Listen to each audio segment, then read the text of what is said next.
Welcome back to Legends Never Die.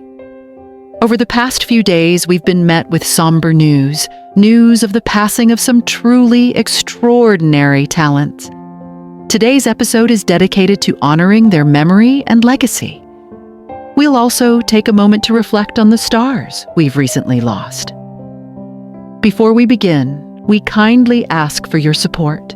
If this video or the lives of the incredible individuals we're about to honor has touched you in any way, please consider giving it a thumbs up as a gesture of respect and remembrance. Thank you. Hey, it's Jed. Brandon Boyd once had fans stand outside a bathroom. Jed the Fish, born Edwin Jed Fish, Gould III, passed away peacefully at home after a courageous battle with lung cancer. He was 69. The announcement was made through his official Instagram, accompanied by a touching farewell message. The world will never be the same. R.I.P. Jed. Go be with Alice, a tender reference to his beloved dog. Born on July 15, 1955 in Arizona, Jed's journey into broadcasting began in high school, but it truly took flight in 1978 when he joined KROQ. Back when it was just a struggling FM station in Pasadena. With his signature cackling laugh, irreverent humor, and unmatched ear for groundbreaking music, Jed helped shape the sonic landscape of a generation. He was the first DJ in the U.S. to play artists like Depeche Mode, Duran Duran, and The Pretenders, helping pave the way for the rise of new wave and alternative rock. But Jed was more than just a DJ, he was a spirit. A force of creative freedom, raw charisma, and defiant originality. Former colleagues recall him as someone whose energy could light up an entire room, and whose eccentricity was effortlessly genuine. Even after his departure from KROQ in 2012, Jed remained close to his roots, contributing to KLS and rock of the 80s, always led by passion rather than convention. Jed the Fish leaves behind a legacy that lives on in the hearts of those who tuned in, laughed with him, and discovered music through his voice. Though he may be gone, his impact is eternal, a true original, and an irreplaceable part of radio history. Do you have a favorite Jed the Fish memory, or a song he introduced you to? Share it with us in the comments below. Let's honor and celebrate this legendary voice together. The world of documentary filmmaking has lost a luminous voice, but today, we remember one who lit up the world of radio. 9 months later, because they never let cameras inside that toy factory before, Andrea Blaugrund Nevins, the Oscar-nominated and Emmy-winning filmmaker, passed away on April 12th at her home in Los Angeles after a courageous battle with breast cancer. She was 63. Renowned for her deeply human storytelling and her remarkable ability to explore complex themes with empathy and grace. Andrea's passing leaves a profound void in both the entertainment world and in the hearts of all who knew and admired her. Her career was a powerful tribute to storytelling with meaning. From her poignant debut, Still Kicking, the fabulous Palm Springs Follies, to the culturally resonant Tiny Shoulders, Rethinking Barbie, and the raw, emotionally charged The Other F Word, Andrea's work consistently amplified voices that too often went unheard. Whether spotlighting punk rock dads or re-examining the cultural impact of Barbie, her films challenged audiences to see the world with greater compassion and understanding. Behind the camera, Andrea waged a quiet, brave battle with illness. Those closest to her speak of her remarkable strength, not only in body, but in spirit. Even in her final days, she remained committed to her art, her advocacy, and her family, embodying a deep emotional resilience that inspired all around her. Andrea is survived by her husband, producer David Nevins, and their 3 children. Her legacy, one of art, authenticity, and unwavering compassion, lives on in the stories she told and the countless lives she touched. To the world of cultural affairs and to everyone moved by her voice, Andrea Blaugrund Nevins, will be deeply missed, but never forgotten. Y nos dieron una dotación y se convirtió en nacional y después. Mario Ernesto Sanchez, a beloved actor, director, and passionate champion of Spanish-language theater, passed away at 3:03 a.m. on April 10th, 2025, after a long and courageous battle with illness. He was 78. British audiences may remember him for his role in Only Fools and Horses, while many others cherished his appearances in Miami Vice. But Sanchez's true legacy reaches far beyond the screen. It lives in his unwavering dedication to cultural preservation, artistic expression, and the empowerment of Hispanic voices. Born in 1947 in San Antonio de Las Vegas, Cuba, Mario came to the United States at the age of 15 as part of Operation Pedro Pan. That early journey of displacement forged a resilient spirit, one that found meaning and mission through the power of theater. In 1979, he founded Teatro Avante, a cornerstone of Hispanic culture in Florida. His vision gave birth to the Miami International Hispanic Theater Festival, a globally recognized celebration of Latin American art that has thrived for over 4 decades, becoming a beacon for artists and audiences alike. Mario's career bridged the stage and the screen, from Hollywood action films like Invasion USA and The Specialist, to television roles that brought Hispanic narratives into the mainstream. His work reflected both depth and diversity. In 2014, he was honored with the prestigious Legacy Award, a testament to his lifelong impact. Yet, despite his many accolades, Mario remained grounded and humble, often saying, "There's still so much more to do for the art and community I love." With his passing, the world has lost more than a gifted artist. We have lost a cultural pioneer who turned exile into inspiration and theater into a bridge across generations. May his light continue to shine through the voices he inspired. With heavy hearts, we honor and remember the life and enduring legacy of Mario Ernesto Sanchez. John St. Ryan, a man whose life bridged the worlds of television and the tranquil pastures of his cherished ranch, passed away on April 3rd at the age of 72, following a heart attack. He spent his final moments peacefully, surrounded by his loving family, a quiet farewell to a life rich in movement, artistry, and care. To some, he was best known as the charismatic Charlie Whelan on Coronation Street. To others, he was a skilled horseman, a dedicated mentor, and a true gentleman. Born in Burnley, Lancashire, John's journey began not on stage, but in the discipline of martial arts, where he first made his mark as a teacher. That strength and focus led him into stunt work, including time as Sean Connery's double, before he fully embraced acting. With heart and humor, he brought memorable performances to Coronation Street, and later captivated viewers with roles in Buffy the Vampire Slayer, General Hospital, and Murder, She Wrote. His role in American Cyborg, Steel Warrior, further highlighted his range as a dynamic and versatile performer, yet it was away from the spotlight, where John perhaps found his truest calling. At Red Rose Ranch in California, he devoted himself to the art of horsemanship, becoming a respected figure in the Doma Vaquera tradition. More than just a trainer, he was a teacher, instilling patience, grace, and quiet strength in both horses and riders alike. True to his humble nature, John requested no funeral. Instead, in his final act of generosity, he donated his body to medical research. His family will host a celebration of life in his honor, remembering a man who was, in every sense, a true gentleman. John St. Ryan is survived by his beloved wife Joyce and their 3 sons. Today we remember not just the actor, the teacher, or the cowboy, but the man. A life lived with purpose, passion, and profound kindness. Fly up in the sky. Got a story to say, I'll tell you why. I'm sure. Roy Ayers was a living symphony, a fusion of brilliance, passion, and fearless musical innovation.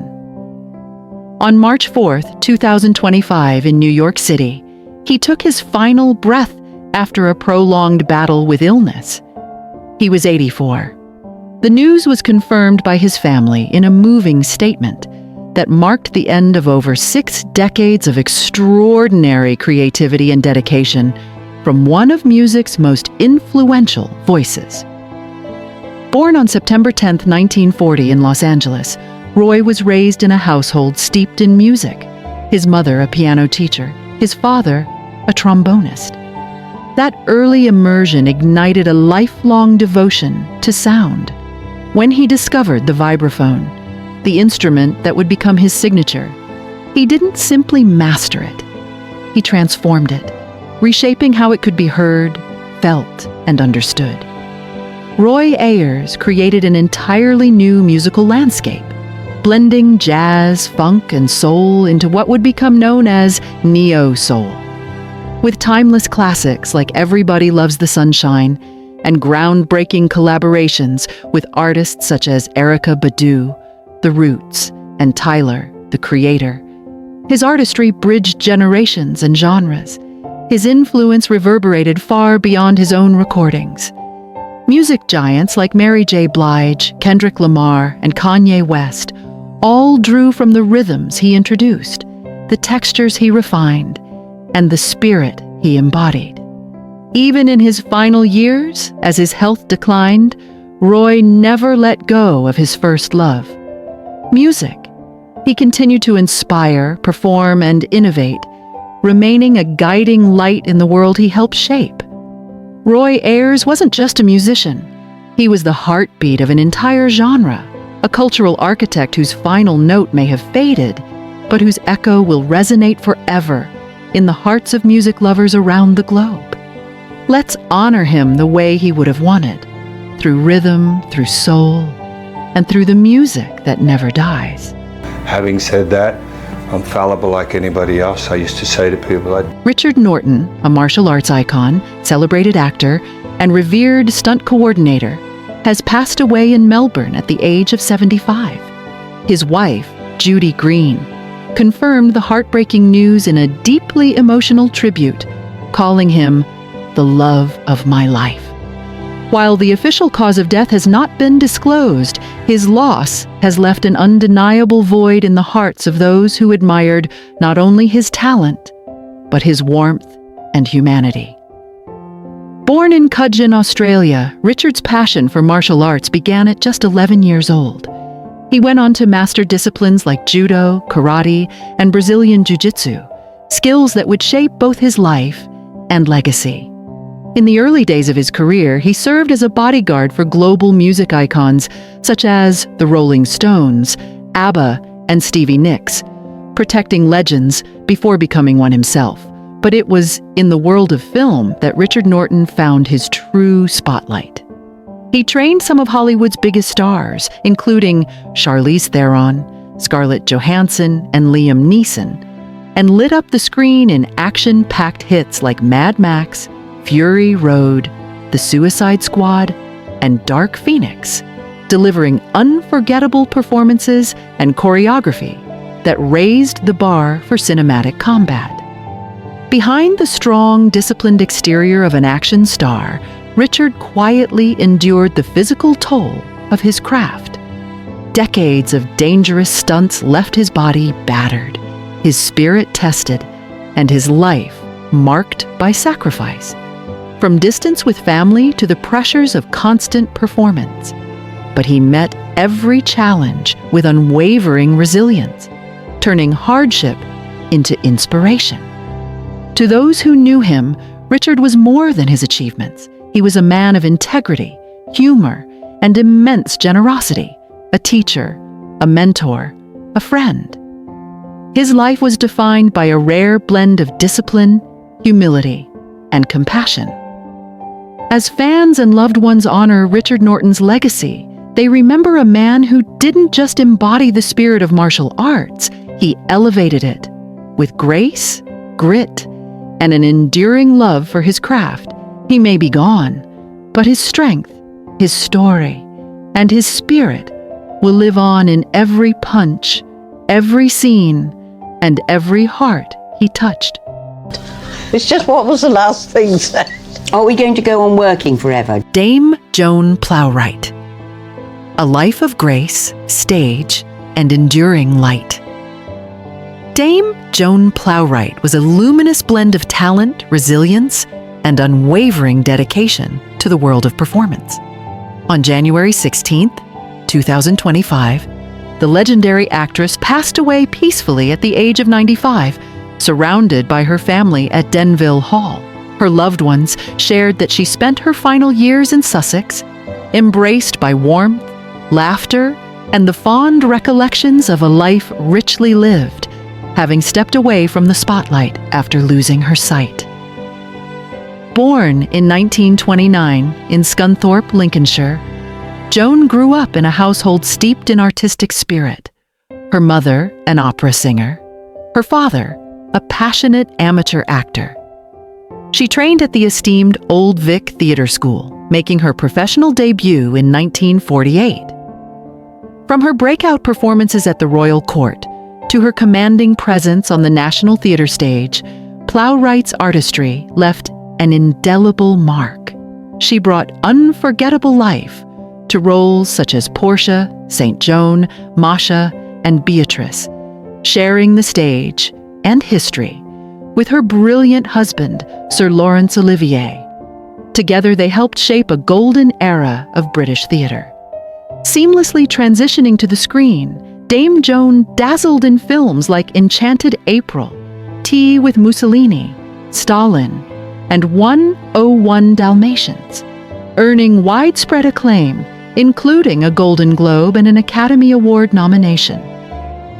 Despite personal trials and years spent as a devoted caregiver to her husband, Joan carried herself with quiet strength, humility, and a steadfast belief in the power of art to inspire and uplift. Her presence, both fierce and tender, never failed to move those who watched her perform. On January 21st, the lights of London's West End will dim for 2 minutes in her honor, a fitting farewell to a woman whose brilliance lit up every stage she graced.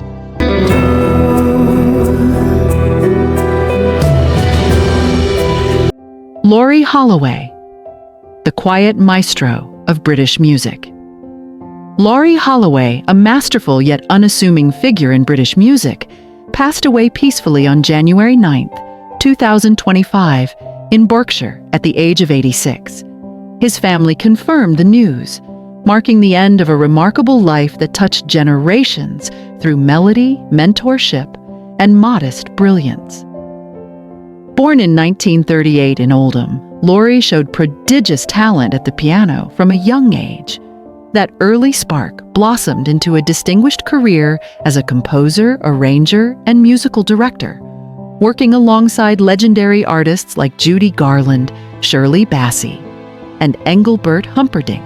He was the musical heartbeat of The Parkinson Show on the BBC for over a decade, and a cherished friend of Sir Michael Parkinson for nearly 60 years. From 2004 to 2006, Laurie brought his touch of genius to Strictly Come Dancing, serving as musical director during the show's formative seasons and helping to define its now iconic sound. Away from the limelight, Laurie found joy in nurturing young talent. Alongside his late wife, acclaimed jazz vocalist Marion Montgomery, he co-founded the Montgomery Holloway Music Trust. From 1998 to 2021, their summer programs became a cradle for aspiring musicians, with Laurie offering personal guidance with care and dedication. Though he once performed for the British royal family and was honored with an MBE in 2013, Laurie remained grounded, a man whose humility matched his immense talent. His music was never about grandeur. It was about truth, warmth, and connection. Today, the piano may rest, but Laurie Holloway's music lives on in the hearts of all who heard him play, learned under his wing, or were moved by the quiet depth of his artistry. Like Meryl Streep, that's an important person. She's important, but is she not your friend, Meryl? Diane Keaton, the woman who rewrote Hollywood's rules. What happens when a woman refuses to follow the script, on screen and in life? When she doesn't conform, but instead creates her own path in an industry defined by perfection, glamour, and control? The answer is Diane Keaton, a true original who became one of Hollywood's most enduring icons, not by fitting in, but by boldly standing apart. Born on January 5, 1946, in Los Angeles, Keaton grew up in the city she would one day help define with her wit, strength, and unmistakable style. Over a career spanning more than 5 decades, she's refused to be placed in any one box: actor, director, producer, author, fashion muse. She's lived as a dynamic force, always evolving, never predictable. Her breakout role in Annie Hall, 1977, didn't just earn her an Oscar, it shattered expectations. The character, drawn from Keaton's own personality, was emotionally candid, intellectually sharp, and fashionably daring. Her now iconic menswear-inspired style, blazers, vests, ties, and wide-leg pants, sparked a cultural shift, redefining how women could present themselves. With every performance, she gave voice to women who were quirky, flawed, authentic, and unapologetically themselves. But beneath her charisma and confidence was a journey marked by personal struggles. In her 20s, Keaton was diagnosed with basal cell carcinoma and later squamous cell carcinoma, serious forms of skin cancer likely caused by years of sun exposure. These health battles pushed her to prioritize self-care, turning her into a vocal advocate for sun protection. Wide-brimmed hats, sunglasses, and sunscreen became her daily armor and part of her iconic image. Even more quietly, she faced a harrowing battle with bulimia. Pressured to lose weight for a stage role, she developed an eating disorder that lasted 4 years, hidden behind her signature smile and self-deprecating charm. "I became a master at hiding," she later admitted. The condition took a toll both physically and emotionally. Only through years of therapy, the talking cure, as she calls it, did she begin to heal. Today, her candidness about that chapter helps destigmatize eating disorders and mental health issues, particularly in an industry that often glorifies suffering in silence. Keaton has also faced controversy, notably for her continued loyalty to longtime friend and collaborator Woody Allen amid allegations of abuse. While many in Hollywood distanced themselves, Keaton stood by him saying, "I believe my friend." Her stance sparked criticism, especially in the wake of the Me Too movement. Her comments on what she termed a rush to judgment ignited further debate. To some, it was brave honesty. To others, it clashed with her progressive image. True to form, she remained unapologetic, always speaking her truth, even when it wasn't popular. Away from the public eye, Keaton's life choices were just as unconventional. She never married, a deliberate choice, and instead embraced motherhood in her 50s, adopting 2 children, Dexter and Duke. "I don't think I was ever cut out for marriage," she once said, "but I always wanted to be a mother." At a time when single parenthood by choice was rare, especially in Hollywood, her decision was bold and inspiring. Her artistic journey has extended far beyond acting. Keaton has directed and produced films, authored best-selling memoirs, and nurtured a deep love for photography and architecture. Her personal style, tailored, expressive, and layered, has become a powerful form of self-expression, showing that true allure lies in confidence, not youth. Now in her late 70s, Diane Keaton continues to defy expectations. She embraces aging with humor and grace, proudly celebrating her silver hair and the stories written in every line of her face. In an industry obsessed with youth, she's redefined what it means to age with authenticity. She doesn't chase youth. She champions presence. With every role, every laugh, and every hat tipped to the world, Diane Keaton remains more than a movie star.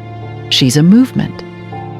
A woman who has lived on her own terms, weathered scrutiny and solitude, and never stopped growing. Her story reminds us that strength doesn't always roar. Healing takes time, and the bravest thing we can be is ourselves. Trait. Like Dennis kept saying, I want to give you Hollywood teeth. And Lynn Marie Stewart, whose radiant charm and comedic genius delighted audiences in children's classics and cult sitcoms, passed away on February 21st, 2025, at the age of 78. Best known for her role as the endearing Miss Yvonne on Pee-wee's Playhouse and as Bonnie Kelly on It's Always Sunny in Philadelphia, Stewart leaves behind a lasting legacy of laughter and warmth. Born and raised in Los Angeles, Lynn's passion for performing ignited early. She honed her craft through theater studies at LA City College and further sharpened her comedic skills with the Groundlings comedy troupe. Over a career that spanned 5 decades, she appeared in memorable roles in American Graffiti, MASH, Bridesmaids, and Clear and Present Danger.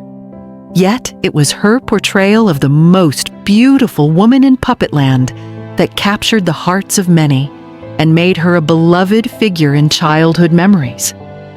In December 2024, Lynn was diagnosed with a tumor between her liver and gallbladder. Though she had just finished filming the upcoming film The Dink, her health quickly declined, and she sought medical care after feeling exhaustion. Despite her brave fight, the illness advanced swiftly, and she passed peacefully, surrounded by family, having recently seen the final cut of her last performance.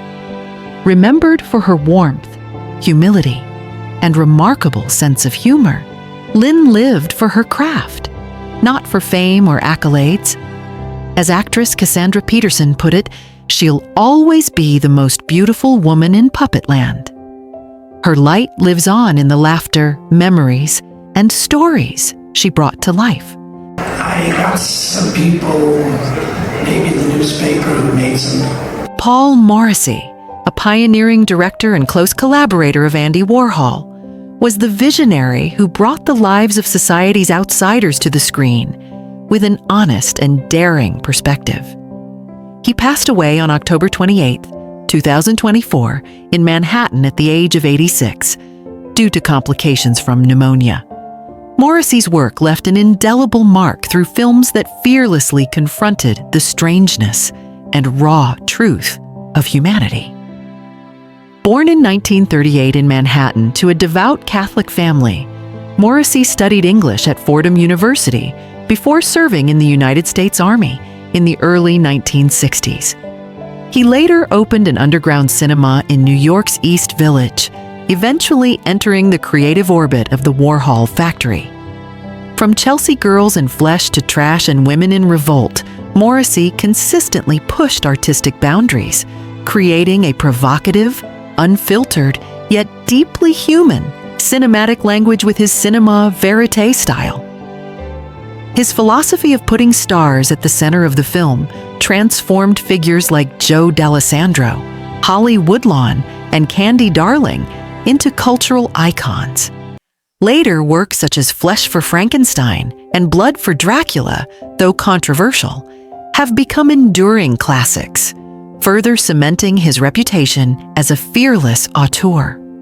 Although he parted ways with Warhol in 1974 and continued to explore various genres, Morrissey will forever be remembered as a bold storyteller who illuminated the darkest corners of urban life, a silent, uncompromising icon of 20th century underground cinema, now gone, but never forgotten.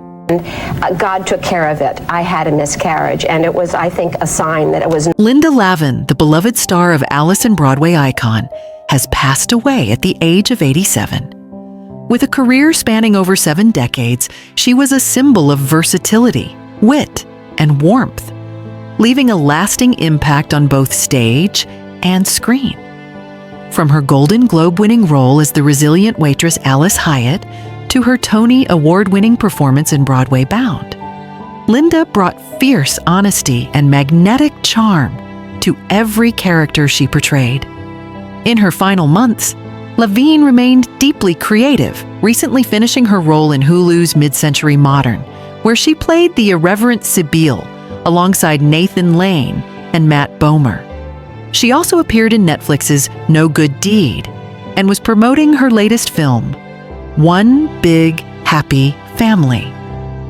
Tragically, her vibrant energy was cut short by complications from lung cancer, a diagnosis she had kept private until her sudden passing on December 29, 2024. Behind her legendary timing and laughter was a consummate professional who, even at 87, approached her craft with relentless dedication. Castmates recall her as a heat-seeking missile for a joke, a spirited presence who could light up any room. Her final performance in a tribute episode of Mid-Century Modern served as a heartfelt farewell, capturing her legacy through the laughter she cherished most. Linda Lavin was more than an actress. She was a mentor, a trailblazer, and a true original. As the lights dim and tributes pour in, one truth remains. The world was brighter, funnier, and more soulful because she was in it. Oh, my beloved, bring me. Alan Rations, the versatile actor who seamlessly blended drama and comedy, leaving a lasting impact on television, passed away peacefully on November 2nd, 2024, in Los Angeles at the age of 82, due to heart failure.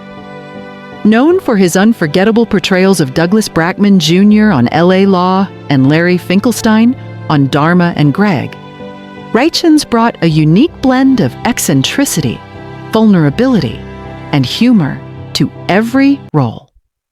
Born in 1942 in Cambridge, Massachusetts, Rations made the unconventional decision to leave the Wharton School to pursue his passion for acting, a choice that met with resistance from his family.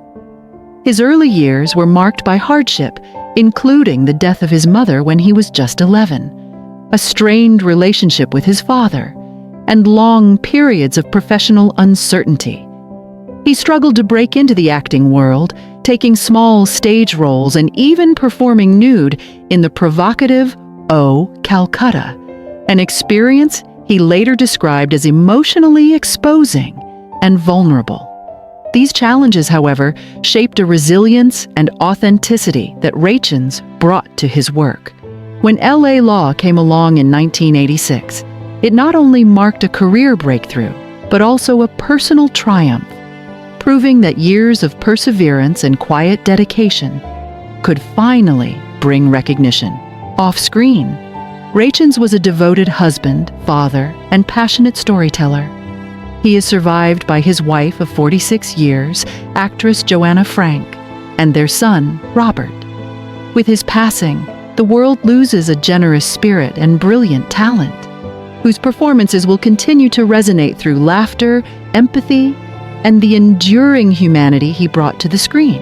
Wow. Yeah, 4 that's years. what we were a serious item for a while, yeah. Helen Mirren, the enduring rebel of cinema, refuses to fade from our screens and our hearts. Our latest spotlight shines on the beloved and iconic actress whose charm has illuminated the screen for decades. Yes, you guessed it. We're talking about the incomparable Helen Mirren. Her grace, boldness, and unwavering authenticity have made her more than just a movie star. She's a cultural icon. But now, we want to hear from you. On a scale from 0 to 10, how much do you admire Helen Mirren? Drop your rating and your favorite Helen Mirren moment in the comments. We read every comment, and your voice matters as we celebrate this enduring legend. What does it mean to age unapologetically in Hollywood, where youth and fleeting fame often rule? Dame Helen Mirren might be the only one who can answer that question with both a smirk and a Shakespearean flourish. At 79, She is not just surviving in an industry that often discards women past a certain age. She is redefining it. For over 6 decades, Helen Mirren has embodied the paradox of being regal yet rebellious, sharp yet soulful, glamorous yet grounded. Whether playing queens or leading high-speed chases, her presence pulses with intellect and mischievous wit. She's not a legend because she fits a mold, but because she's shattered so many of them. Born Helen Lydia Mironoff on July 26, 1945, in Hammersmith, London, she grew up in a culturally rich household, blending Russian heritage with British sensibility. Her theatrical roots run deep, rising to prominence through the Royal Shakespeare Company, with powerful portrayals of Cleopatra and Lady Macbeth. These early years laid the foundation for a career that would challenge every cinematic convention and earn her worldwide acclaim. Her film breakthrough came with The Long Good Friday, 1980, but it was her bold, scene-stealing performances in Caligula, Excalibur, and The Cook, The Thief, His Wife, and Her Lover that solidified her as a fearless actress unafraid to tackle raw and intense roles. From politically charged thrillers like The Debt to playing the wisecracking matriarch in Red, Mirren has consistently brought elegance and strength to every role. But it was her portrayal of Queen Elizabeth II in The Queen, 2006, that marked a seismic career moment, earning her an Academy Award for Best Actress. With that performance, she didn't just play a queen, she claimed her place as one. Helen Mirren's impact doesn't end with her acting.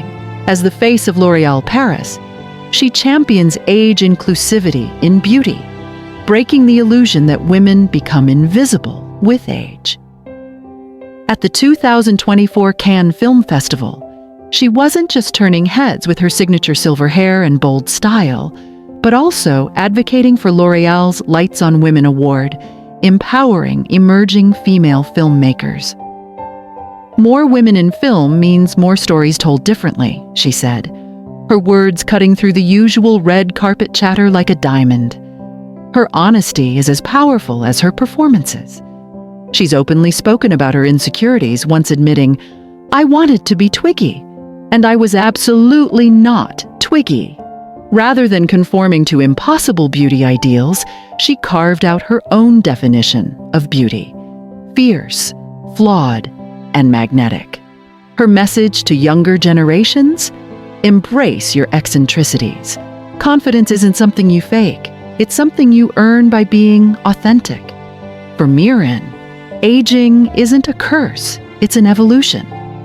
In a 2024 podcast, she joked, "I'm 79 years old. I never thought I'd be 79. It's not amazing." But then again, being 25 wasn't all that amazing either. Her words are never laced with self-pity, but with sharp perspective and a willingness to meet each decade with humor and grace. In a world that weaponizes age, she wears hers like armor. Her personal life mirrors her career's unconventional path. Married since 1997 to director Taylor Hackford, she has never had children, a choice she's spoken about with warmth and resolve. "I was always too engaged with my own life to raise someone else's," she once reflected. She and Hackford share a bond built on mutual respect, creative synergy, and laughter.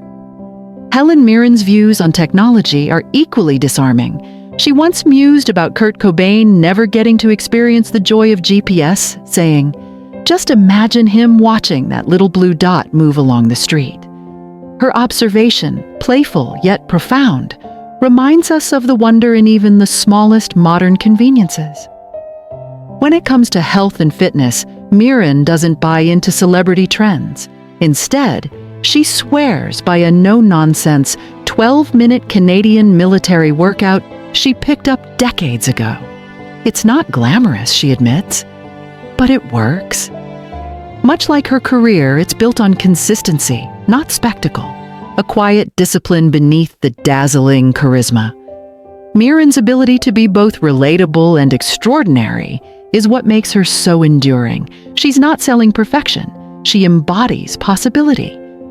In her, we see a roadmap for living fully at any age, embracing